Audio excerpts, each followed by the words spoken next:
Hello, everyone. This is John Ricco with Partners in Association Management. Thank you for joining us for another episode of Association Peeps in Cubicles Drinking Coffee. This episode is going to be a little bit different from the norm for us.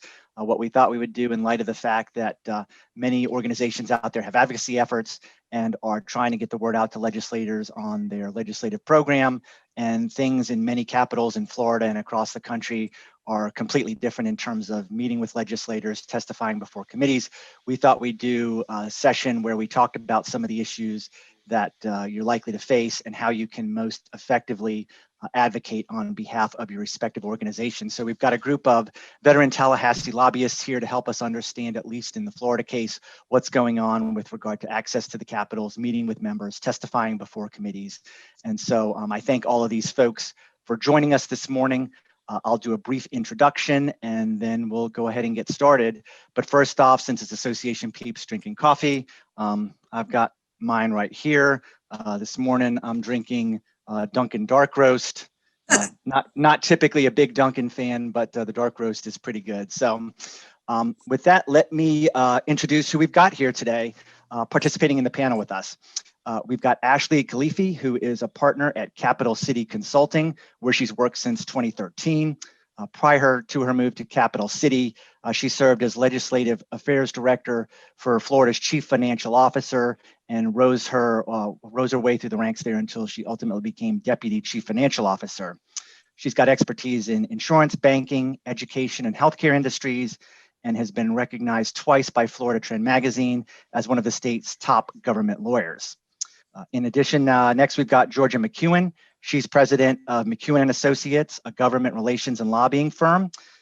She has vast experience in Florida politics, having worked on campaigns for U.S. Congress, the Florida Cabinet, the Florida Senate, among others. In addition to her campaign experience, Georgia's worked on the inside, having served as a legislative aide and legislative affairs director for Florida House members, senators, and the State Education Commissioner's Office. She's also worked at some of the top government relations firms in Tallahassee, and since 2009 has been out in solo practice.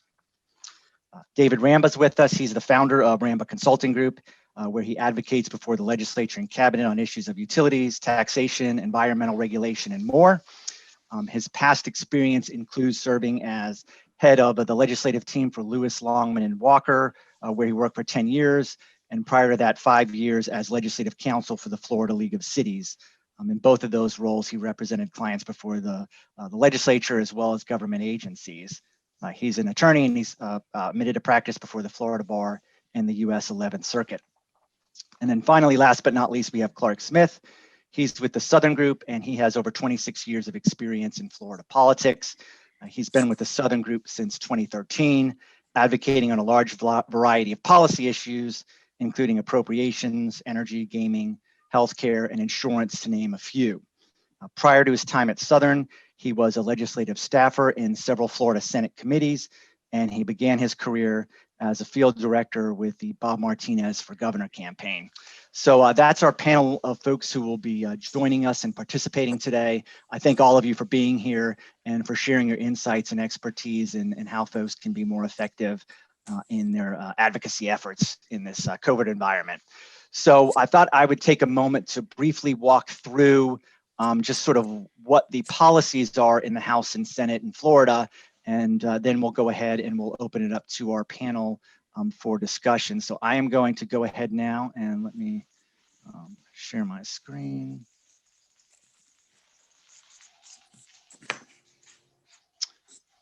All right, so what we've got here is, we'll start with the House policies.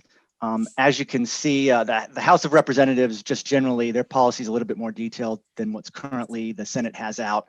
But the House has a policy, and in terms of their schedule, at least for January and February, they're meeting every other week instead of having all committees meet every week. And that's to help spread things out. They're also limiting committee meetings to 2 days a week. To try and spread things out as well. And all committee meetings will be streamed live. So if you can't get in the Capitol to participate in a meeting, you can at least watch it online. In terms of meeting spaces, they're only using the 4 big meeting rooms that they have. and audience seating is going to be limited to instances where potential legislation is being discussed. So if they're just hearing agency presentations or things like that, it looks like they will not have opportunities for seating in the meetings. In terms of committee testimony, if solicited, meaning if you are invited to speak, you've got to register for a seat online, and you've got to submit appearance cards at least 3 hours prior to a meeting. In terms of committee testimony, if you're not solicited, if you're not invited to speak, that seating is going to be limited only to presenters and to members of the press. That seating alone will be available on a first-come, first-served basis.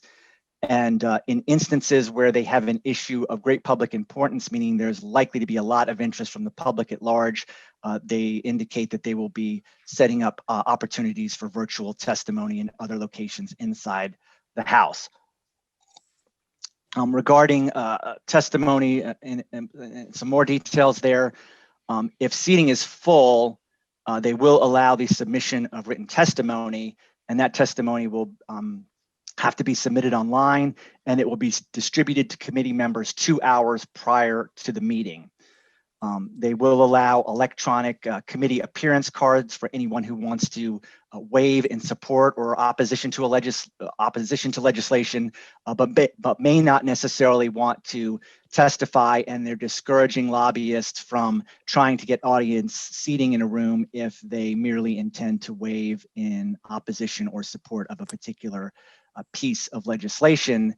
And as a result of all of these changes, they've indicated that amendment deadlines are going to be more strictly enforced, and they're discouraging members from filing late filed amendments just because of all of the changes to the standard practices as a result of COVID-19. Let's see. In terms of individual meetings, if you want to try and meet with a member of the House, they're encouraging conference calls and virtual meetings. In-person meetings, they're strongly encouraging. The limitation of guests and the guidelines that the House put out is that member offices are designed to accommodate only 2 guests in light of social distancing, and their staffers' offices only, or spaces only 1 guest. So obviously that will significantly curtail the number of people roaming around and meeting with members. And then in-person meetings, in addition to that, should be by appointment only. Okay, so that's the House. Then moving on to the Senate, just in terms of general requirements, they're not going to have any more than 3 committees meet at any one time, and they're only using those 3 large meeting rooms over in the Senate. Their policy for January, at least, is for senators to avoid in-person meetings and meet virtually. And then for February, they may adjust the policy as needed in terms of their meeting schedule. In terms of how to testify in the Senate, again, participation in meetings is going to be limited to those invited to present before committees. And the committee chair will decide the people who are eligible to attend and testify, whether that's agency staff, subject matter experts, et cetera. And then finally in the Senate, whoops, got ahead of myself. They will have 3 remote viewing rooms over in the Leon County Civic Center. And then any committee notices that go out for meetings will identify the meeting rooms in the Civic Center where the public may attend and testify if they are not invited to be in the Capitol building. And then again, additional comments can be submitted in writing. So for those of you who are watching this, what we've got is we will put in the comment section below the links to the actual policies if you care to see them in more detail.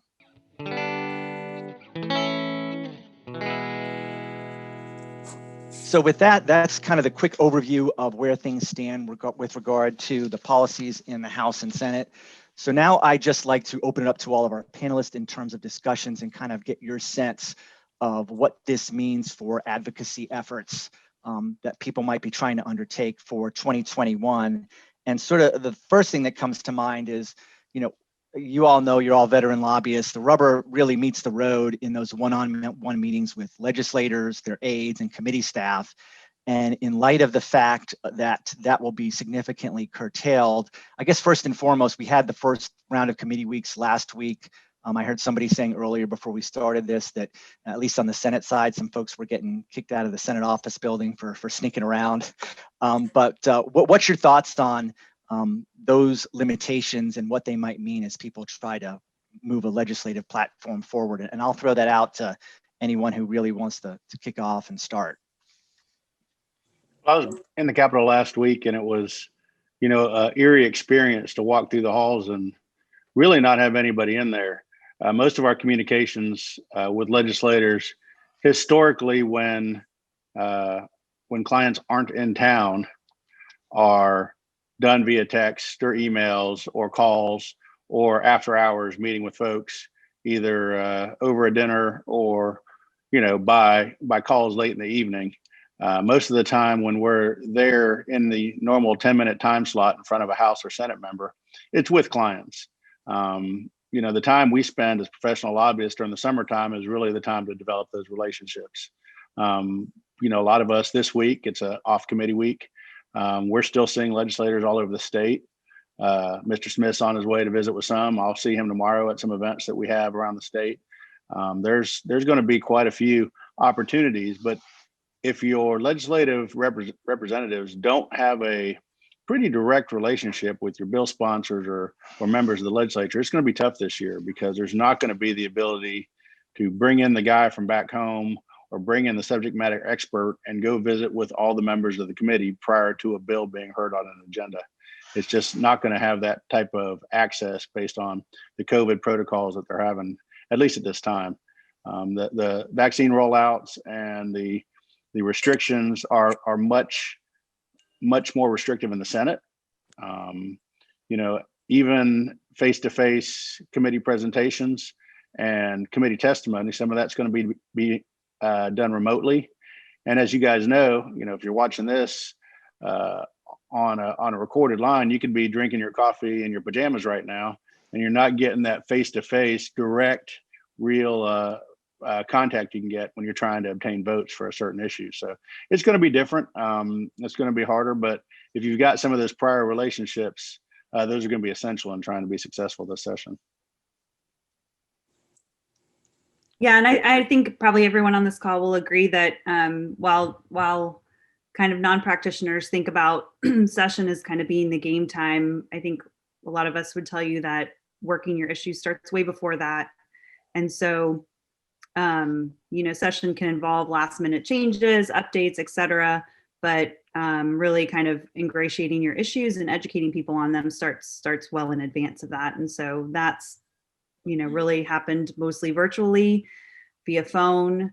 I think it'll be interesting, but it'll be very important that you have those relationships and have continued to develop those relationships on a full calendar year basis and not just in session in order to be able to touch base with people on last minute things that come up during session. The interesting thing about the Senate being more restrictive, which David said, which is totally true, is that because they have less members, they really have to be very mindful of quorum issues. If they have one or two people go down on a committee, they start to potentially jeopardize their ability to have a quorum in committee. They could jeopardize how the vote on a controversial issue could shake out just because of the kind of healthy balance they have between Republicans and Democrats in the Senate.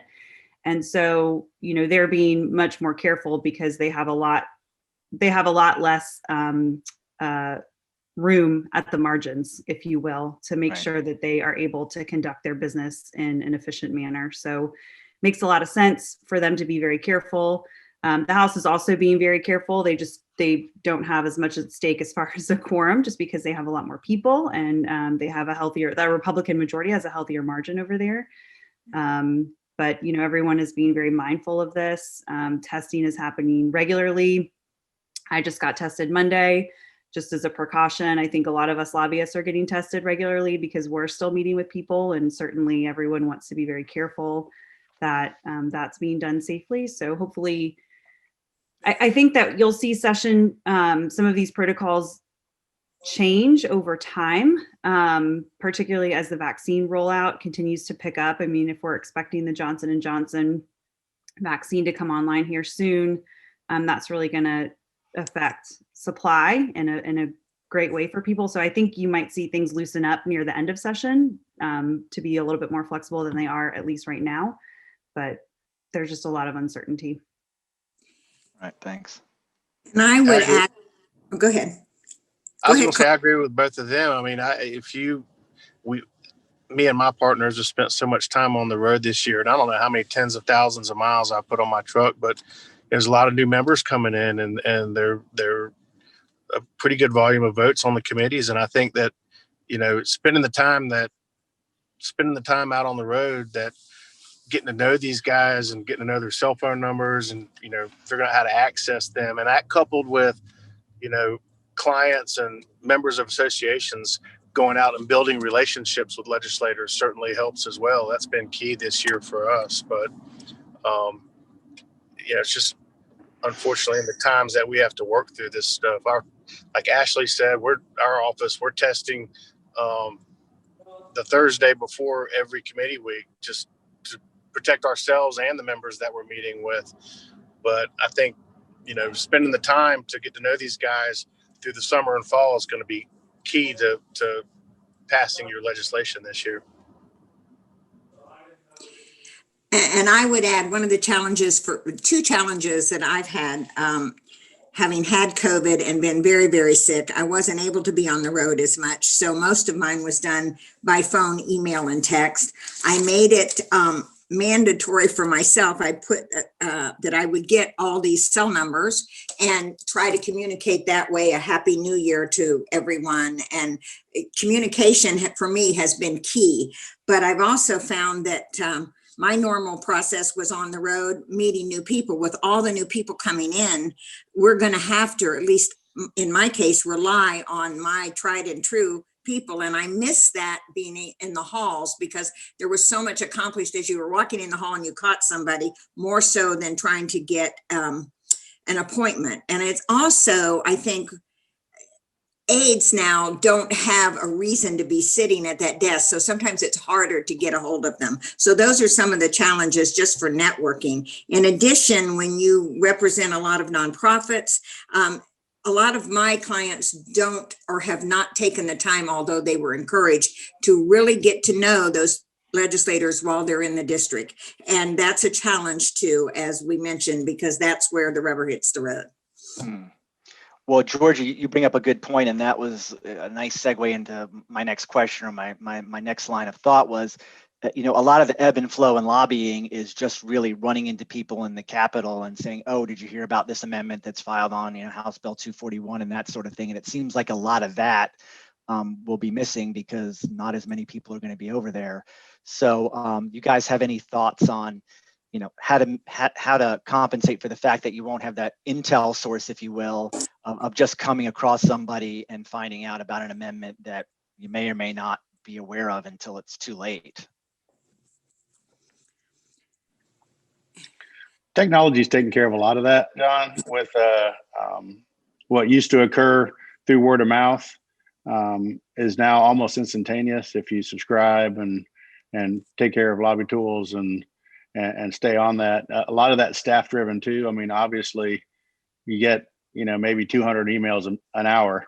And so as long as somebody back at the office is actually checking all the lobby tools, notifications, you might actually find it because we get so many of them. So it's important to, have good communication with your staff. And a lot of this is still done. I mean, Clark and I with a group of guys for a client are all part of a utility lobbyist group. Ashley and I do stuff with financial services industries, and we're all on some group texts. If something's coming or going, those group texts are really kind of the lobbyist network, or the way to communicate based on issue. And they're all named, funny things that have to do with, what kind of work we're doing for our clients at the time. Right. But that's kind of the new way of doing it. We still see each other, at the end of the day. Some people will go out and have a cocktail at the end of the day and meet up with some legislators, and you can catch up. But a lot of it is through text chains and modernization. For for some of us older gentlemen, we've had to figure out how to do all these things. And, I've actually learned how to name a text group. I feel pretty proud about that. And so we can at least not just try to look through the list and try to figure out which group it is. Those clever names do help us keep it organized during session. But it's kind of the new. Every session is different. This one's far different than normal ones, and I think it'll be a little slower. They don't want to rush anything through, and that's good. That's right in line with the philosophies of the administration, that we don't need a lot of new laws passed and a lot of government getting involved in a lot of businesses. But there are some things that are essential, and they have some priorities, and I think they'll be able to have better control over the process if you have them on your side for an issue this session. It's going to be imperative that they help you through the process from the leadership perspective. I actually think that sometimes not having a lot of people in the halls there might be a benefit for people who really spend a lot of time getting to know these people and building relationships, because there's a lot of chaos that's like created by just hallway chatter sometimes too. And a lot of people start talking about things and chaos is created because they might not know the full context of something, because they might not have all the information. So I'm hoping some of that will not happen as much. People who kind of get like a quarter of the story and then tell 5 people and it becomes this crazy thing in the halls. I think that's going to actually maybe save us a bit of time. But, as long as you're checking in regularly with staff and with leaders, usually they do a pretty good job of vetting things. I mean, their transparency in this process has increased so much over time in a very short amount of time. And I think it's really important that if you really want to push a major issue through that's going to affect people in at least somewhat of a dramatic way, that they really kind of have to work the issues on the front end. And so I would say that most people are very good about soliciting feedback from people that they trust in order to pave the way for being successful, because there's a lot of ways to bottle something up, but not a lot of ways to push something through unless you really work it on the front end. Thanks, Ashley. Yeah. And I would add to that on amendments being filed at the last minute. What I found just by being quarantined for so long is I am so thankful that I have taken the time to build those relationships with staff in the Senate, their longtime staff, and in the House as well. And they have given me heads up on a lot of occasions where this is coming down, Georgia, you need to be aware of it. So the harder we work in building those relationships with staff as well as members, it's going to be to our benefit. And the second thing I would mention is we have a pretty close-knit group as lobbyists, but I think it's incumbent on all of us to trust one another as much as we can, to give information to one another, because we're going to have to rely on it. If you guys have any insight or any intel on this whole new process of being invited to present before a committee. I mean, obviously, in some cases with big pieces of legislation, it's obvious who should be invited and who isn't. But have you guys heard anything in terms of what decision-making processes committee chairs might be using to determine, okay, well, these 10 people should be invited and to the heck with everybody else? Have you guys got any insight on how that might work? Well, the outline says it's supposed to be through the chairman. Some of those chairmen have delegated that to their staff director because they don't want to get in the middle of trying to remember whose name's supposed to be on the list and who's not. I've initially checked with the staff directors to begin with, and then out of courtesy called the chair just to say, hey, this is obviously a big issue for us. We want to be there to testify and make sure I'm on the list. Remind them I've already talked to their staff director. They just need to, next time they're on the phone, both of them, it's like asking mom and dad if you can go somewhere when you got to ask both of them. You got to kind of check at least enough with both of them, so when they both look at each other, they nod and you're on the on the good list. And good so point. There's nothing formal as of yet, but that seems to be the way it's working right now. Yeah, and knowing which one to ask first is key. Yeah, right now, I mean, they've just been doing kind of overview presentations. There's a lot of new members in the legislature. And so trying to get everyone up to speed on the issues that are going to come before the committee is just kind of in the focus last week. And I think will continue to be mostly the focus next week. I think when there are sponsors up, I think the sponsors will probably make requests, about, hey, can I have a couple different, experts in the audience in the event that there's, questions. But it's going to be very interesting. They don't want you to just, we're so used to all the wave in supports or wave in opposition just because people want to be on the record and all. That's really very discouraged. If you're going to do something, they just want you to register it electronically, which I think will also save time. Not many people on a committee vote a certain way because someone waves in support or opposition. It's really just more of having your voice on the record. So that will be, I imagine, continue to be a fluid situation just based on the issue. Going to create a lot of efficiencies. Yeah, I think the benefit, what we're missing for me, just sometimes is the benefit of sitting in that committee room and eyeing them to remind them that you're there and to keep them honest about some of the things they've told you. Because I've just found that watching committee meetings on the web is not as effective as far as eyeballing that member and saying, hey, I need you on this. So I think we're going to miss that. Well, Georgia, I heard that you invested in 15 cardboard cutouts of yourself, like they have in the NBA audience, to place all over a committee meeting. No, getting too old for that. Don't want that visual. No.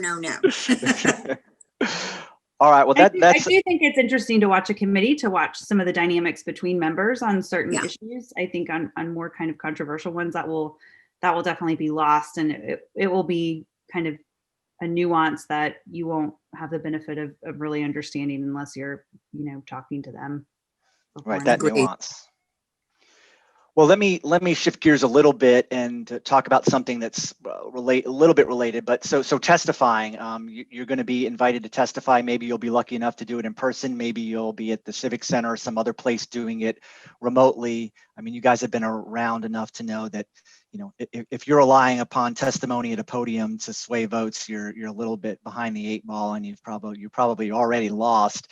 But one of the things that I found interesting is that if they're relying upon folks to supply written testimony, if you can't be there in the room, most folks, at least from the association standpoint, I mean, you have your legislative chair, your president, and you're giving them 5 or 10 bullet points and you're sending it up to the podium. It's not like Congress where you have, written testimony, proofed and double spaced and typed up, ready to go.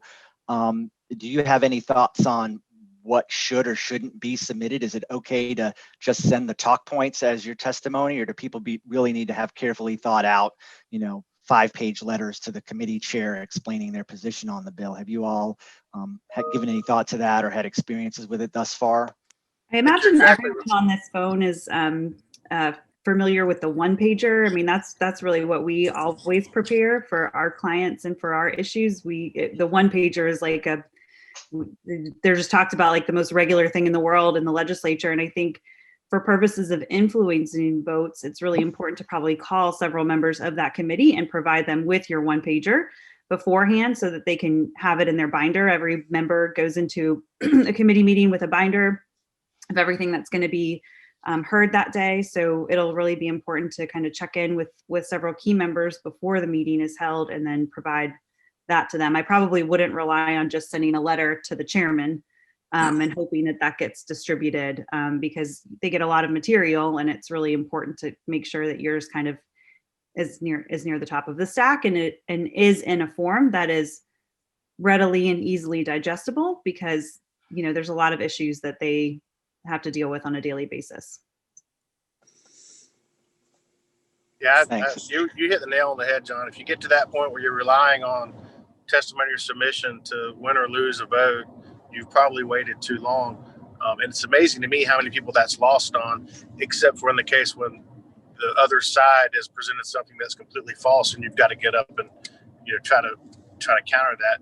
But I think all the work's going to have to be done beforehand. It's just the way it's going to have to be.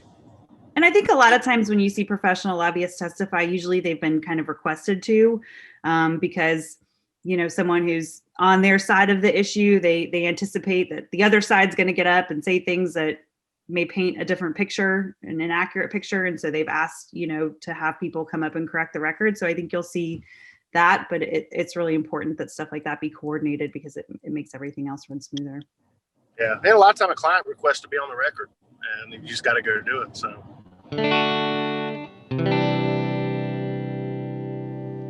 Well, it seems like, I mean, and obviously it's always been the key to lobbying is those relationships, but obviously not every lobbyist, whether you're, a contract lobbyist like yourself or in-house lobbyist at association, can have relationships with every member. So do you guys have any thoughts, or, I mean, if you don't have the cell phone number for, 5 of the 15 committee people on the committee, I mean, are you just out of luck, or is there other ways to, except just trying to call and trying to get meetings or trying to reach out to an aide? I mean, it seems like some folks who might not have the depth and breadth of relationships that you guys do might be, significantly disadvantaged in a session like this. Any thoughts on, I mean, you can't establish relationships overnight. So any thoughts on how they might be able to overcome that?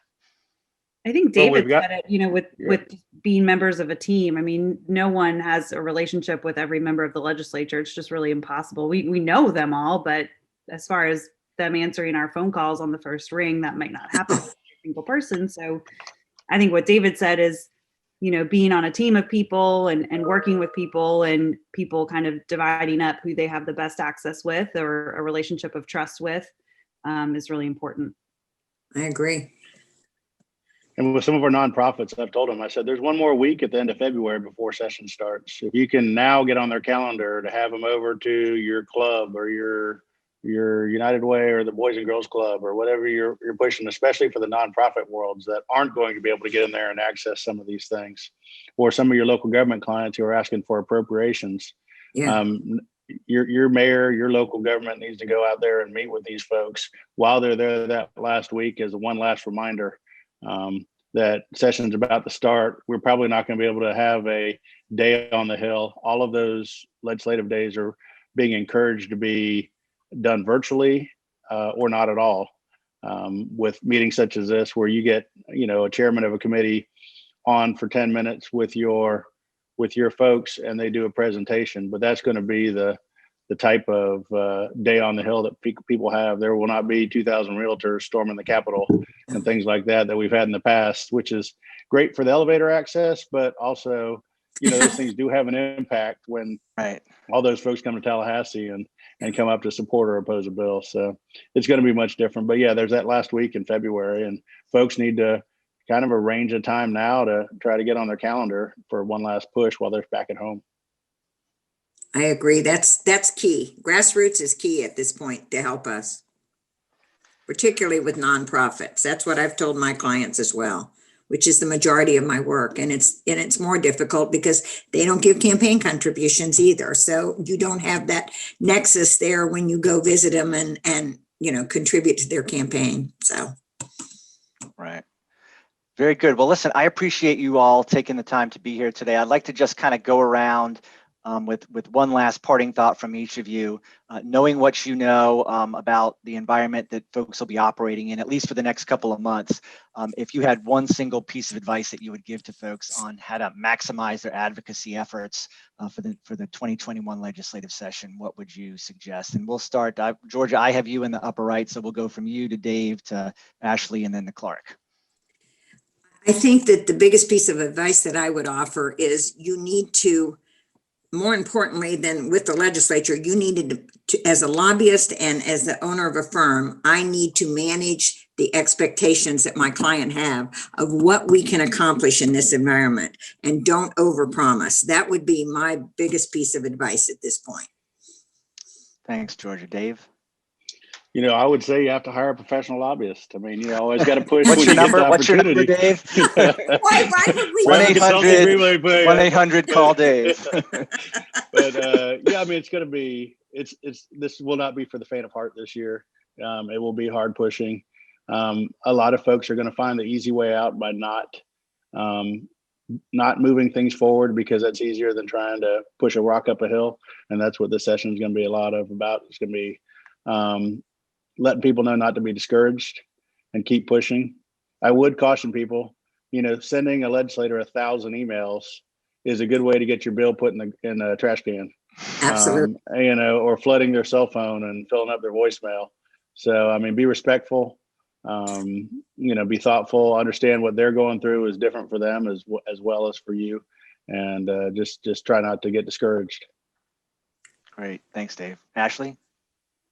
The legislators are really faced with some hard choices. They're going to have to cut a lot of money out of the budget. There's going to be a lot, their bandwidth is going to be very taxed. And so, my best advice is to make sure that your message is very clear, that it's distilled and it's understandable, readily understandable, and that you're just very respectful of the bandwidth that they do have for your issues. So making things simple, straightforward, very clear, and not taking a lot of their time will be very helpful, because if you're easy to deal with and you're straightforward and your message makes sense in a very short amount of time, they'll decide that they have time to deal with you when they're going to be so strapped for bandwidth otherwise. And so if you have an issue that a bunch of people are trying to come testify for, or like David said, you're flooding their inboxes, they're going to decide like, hey,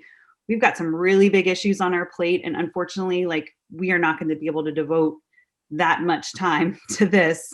And so the clearer, the most straightforward, and the more kind of mission driven and concise you are, I think will be very important to penetrating with everything that they've got going on.